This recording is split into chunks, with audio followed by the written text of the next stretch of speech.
So even now, a lot of people ask me like, why are you taking time? These are the kind of questions which comes from my friends only.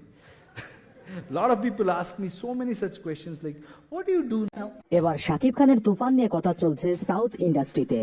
এ বিষয়ে কেজিএফ খ্যাত ইয়াশ একটা ইন্টারভিউতে জানান যে তিনি শাকিব খানের একটা শর্ট দেখেছিলেন, তার বন্ধু তাকে দেখিয়েছিল যে ঠিক তারই মতো কেজিএফ এর মতোই সে লুক নিয়ে এখানে অ্যাকশন করছে, এবং তার বন্ধুরা বলেন যে তুফানের টিজারে ছিল কেজিএফ সিনেমা থেকে চুরি করে নেওয়ার মতো কিছু শট, এটা সম্পূর্ণ তোমার কেজিএফ এর মতোই করা হয়েছে। এবার এ বিষয়ে তুমি কি লিগ্যাল স্টেপ নিতে চলেছো এই অভিনেতা এবং তার সিনেমার বিরুদ্ধে? এই কথা শুনবার পরে তিনি আরো কিছু শট দেখতে দেখতে তার টিজারটা দেখলেন এবং তিনি দেখলেন যে তার জনপ্রিয়তা অনেকটাই রয়েছে, দর্শকরা এই বিষয়টা খুব এনজয় করছে, শাকিব খানের অভিনয় তার থেকেও অনেকটা ভালোই হয়েছে এখানে উপস্থাপনা করা হয়েছে। ইয়াশ তখন তার বন্ধুদের বললেন এটা সিনেমা জগৎ, আর এখানে যে কেউ যে কোনো ধরনের অ্যাকশন এক্সপেরিমেন্ট করতেই পারে, এবং যখন কোনো ভালো কাজ অডিয়েন্সরা পছন্দ করছে, অ্যাপ্রিসিয়েট করছে, তখন তিনি সেই বিষয়টা নিয়ে কোনো মাথা ঘামাতে চান না। তিনি আরো বলেন বাংলা ইন্ডাস্ট্রিতে এমন কাজ তিনি আগে কখনো দেখেননি, তাই তিনিও শাকিব খানকে অ্যাপ্রিসিয়েট করেছেন।